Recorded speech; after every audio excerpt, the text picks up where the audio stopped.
ত্যাগ করতে প্রস্তুত। তাতে যদি আমার নিরপেক্ষতা না থাকে আমার কোনো সমস্যা নেই, কারণ আমি রাষ্ট্রের জন্য লড়বো আর এই লড়াই জানি। সত্যিকারে কিন্তু পশ্চিমবঙ্গ ভয়াবহ অবস্থায় রয়েছে, যেটা ঘোষিত রয়েছে ISIS এর মতো দল। তারা বলেছে যে লস্কর তৈবা বলছে, জৈশে মোহাম্মদ বলছে, যে গজওয়াতুল হিন্দ আপনারা শুনেছেন, সালতানাতে বাংলা শুনেছেন, এবং যতটা পড়ছেন বা দেখছেন বা টিভি চ্যানেলে তার থেকে কয়েকশো গুণ বেশি ভয়ঙ্কর পরিস্থিতি। এবং আমি এটাকে বলি যে পশ্চিমবঙ্গবাসী তারা আগ্নেয়গিরির শিখরে বসে পিকনিক করছেন, খেলা মেলা রথযাত্রা ইত্যাদি করে বেড়াচ্ছে। দেখুন, আমি ফৌজি, উপর থেকে যে অর্ডার আসবে, কারণ ফোর্সের লোকরা আমরা উপর থেকে যে অর্ডার আসে সেটা আমরা পালন করতে অভ্যস্ত। দক্ষিণ 24 পরগনা, উত্তর 24 পরগনা, নদিয়া, মালদা, মুর্শিদাবাদ, উত্তর দক্ষিণ 2 দিনাজপুর, সবার আগে আমি বাঙালি, তারপর তো ভারতীয়। আর আমার বাড়ি পশ্চিমবঙ্গে, আমার বাড়ি কল্যাণী। আমি বঙ্গ বিজেপিতে তো জয়েন করব। দেখুন, আমি ফৌজি, ফৌজি সকাল থেকে সন্ধ্যা অব্দি ফৌজি, রাতেও ফৌজি। ফৌজিরা কখনো জেনারেলকে পরামর্শ দেয় না কি করতে হবে।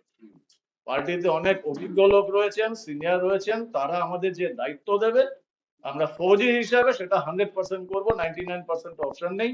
কিন্তু আমরা ডিসাইড করে দেবো না, অন্তত আমি ডিসাইড করবো না যে কি করতে হবে। যদি আমাদের কাছে পরামর্শ চাওয়া হয় নিশ্চয়ই দেব।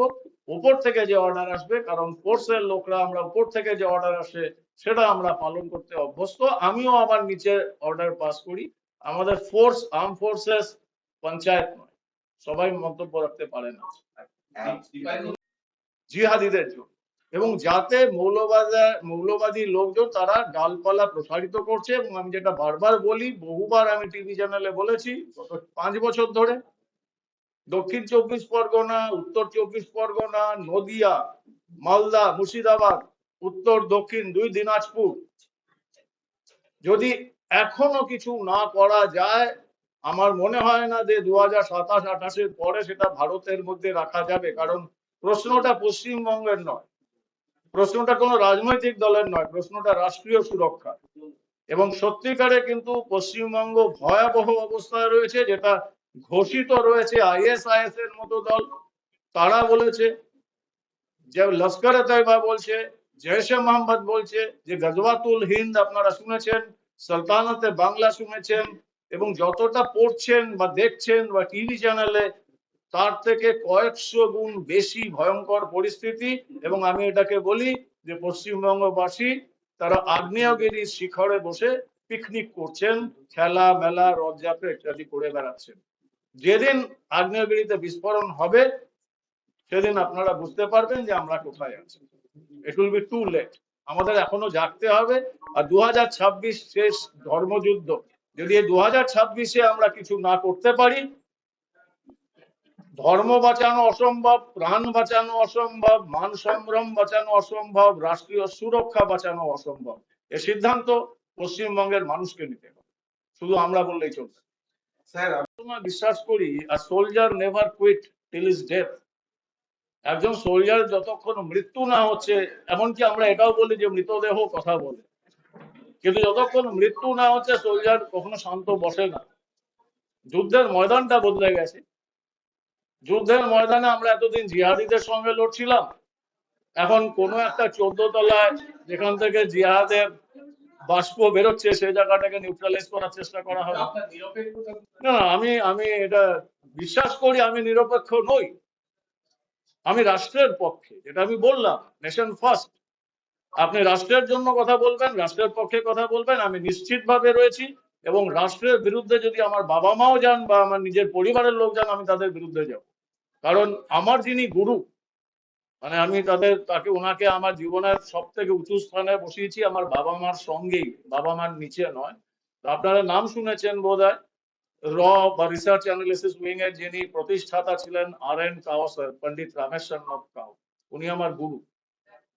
উনি বলেছিলেন যে রাষ্ট্রের জন্য সবকিছু ত্যাগ করতে পারো, আমিও ত্যাগ করতে প্রস্তুত। তাতে যদি আমার নিরপেক্ষতা না থাকে আমার কোনো সমস্যা নেই, কারণ আমি রাষ্ট্রের জন্য লড়বো আর এই লড়াই জানি।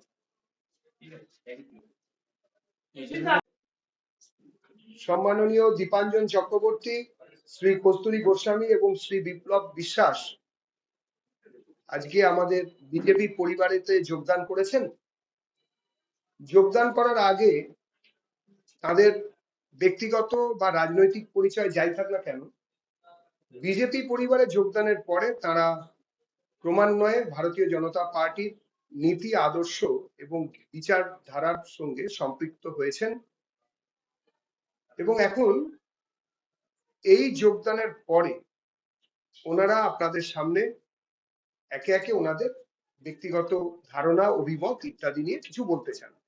আমি প্রথমে মাননীয় তারপরে কেন হ্যাঁ, এটা একটা গুড, ইনফ্যাক্ট দেবজিৎ যেটা বলছিলেন যে বিজেপির চিন্তাধারায় বা ভাবাদর্শে, আমি এটা বলতে আমার কোনো দ্বিধা নেই যে এটা আমার প্রথম কোনো রাজনৈতিক দলে অংশগ্রহণ করা, জীবনে প্রথম আমি রাজনীতির ময়দানে নামলাম।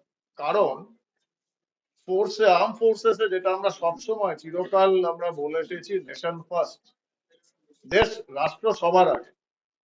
তো আমি দেখলাম একমাত্র রাজনৈতিক দল, তাদের রাজনীতি রয়েছে, কিন্তু তাদের যে রাষ্ট্রবাদ, তাদের যে জাতীয়তাবাদ, এটাই তো আমরা আমি 38 বছর ধরে এই জিনিসটা তো করে এসেছি। তো একটা সময় তো আমাদের চাকরি থেকে অবসর নিতে হয়, কিন্তু অবসর নেওয়ার পরে যখন দেখছি যে আমি এই রাজনৈতিক দলটা সেম যে রাষ্ট্রবাদের দীক্ষা নিয়েছিলাম 1988 সালে, এটা 2026, তো আমার জন্য তো কোনো পার্থক্য নেই। আমি তো, আপনি বলতে পারেন যে নিজের ঘরেই আবার নিজের ঘরে রিনোভেট করে ঢুকলাম, কারণ এই রাষ্ট্রবাদের আমরা পুজো করেছি, এছাড়া তো আমাদের কাছে কিছু ছিল না। তো তার জন্য এই বিজেপিতে আসা, কারণ আমি বিশ্বাস করি এবং বিজেপিও একই জিনিসে বিশ্বাস করে যে নেশন ফার্স্ট, বাকি সব চলতে থাকবে, কিন্তু রাষ্ট্রের স্বার্থের সঙ্গে কোন রকম কম্প্রোমাইজ নেই। তাই বিজেপি বিশ্বাস করে, আমিও বিশ্বাস করি, তাই আজকে বিজেপিতে এসেছি। নির্দিষ্ট করে বঙ্গ আপনি তো এক্স এনএসজি এবং আন্ডার কভার এজেন্ট ছিলেন অনেক, আপনি দেখতে পাবেন এখন যে বর্ডার এলাকায় যে পরিস্থিতি after the election of Bangladesh, আমার অপোজিশনে চলে গেল, তো এই যে একটা পরিস্থিতি বর্ডার এলাকায় হয়ে রয়েছে, মোবাইলটা নামা ভাই। वंदे मातरम वंदे मातरम बीजेपी जिंदाबाद जिंदाबाद जिंदाबाद बीजेपी जीवतम जीवतम जीवतम वंदे मातरम वंदे मातरम भारत माता की जय भारत माता की जय। একটারও নামালে ছবিটা হয়।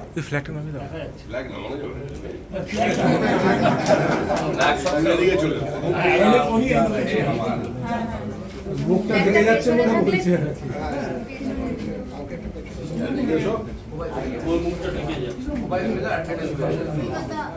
দাঁড়া দাঁড়া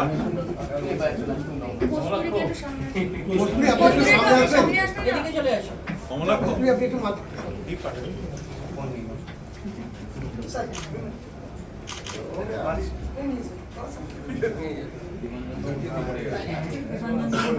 ডাক্তারবাবু একটু ঢেকে একটু নামান।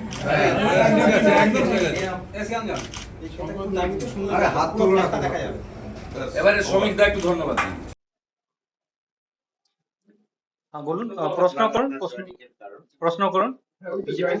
হ্যাঁ, বিজেপি জয়েনিং কারণ আমি প্রথম থেকেই মাননীয় প্রধানমন্ত্রী শ্রী নরেন্দ্র মোদীজির মতাদর্শে অনুপ্রাণিত এবং আমি আরএসএস সাথেও যুক্ত ছিলাম। কিন্তু ব্যাপার হচ্ছে কি, আমাদের যে একটা ডিপার্টমেন্ট সিআরপিএফ, আমি সিআরপিএফ এ ছিলাম, সিআরপিএফ থেকে বিভিন্ন ধরনের রাজনৈতিক কিংবা কোনো কমেন্ট, কোনো মতাদর্শ করা সম্ভবই নয়। আমরা সিসিএস কন্ডাক্ট রুলের আন্ডারে আসি, আর সেখানে আমি যদি কোনো পলিটিক্যাল বিচারধারা যদি আমি ব্যক্ত করি কিংবা কোনো মিটিং মিছিল কোনো যে কোনো জিনিসে যদি আমি ইনভলভ হই, তো ন্যাচারালি আমাকে সাসপেন্ড করা হবে এন্ড সাবসিকুয়েন্টলি যা কিছু ডিপার্টমেন্টাল অ্যাকশন নেওয়া হবে। সেই জন্যই আমি, যাতে সেই জিনিসটা না হয় সেই জন্য আমি রিটায়ারমেন্ট করেছি। রিটায়ারমেন্ট করে আমি নিজের মতাদর্শ, নিজের অভিমত, নিজের আমি যে দলকে ভালোবাসি সেই দলের হয়ে কাজ করতে চাই, তার কি আমার ওই ডিপার্টমেন্টাল মানে ইনকোয়ারি অর সাসপেনশন ওগুলো যেন না থাকে। আমি মানে স্বাধীন হয়ে আমি নিজের মতাদর্শ আর পার্টির জন্য কাজ করতে চাই। সেই জন্য আমি রিটায়ারমেন্ট করেছি। আমার 5 সাল এখনো সার্ভিস ছিল, আমি প্রমোশনও পেতাম, কিন্তু আমি ভাবছি না, এখন this is the right time যে চাকরি ছাড়তে হবে। আর আমাকে এই টাইমেই আমাকে বিজেপি যোগদান করতে হবে, তাকে আমি যেন এই রাজ্যের জন্য কিছু কাজ করতে পারি।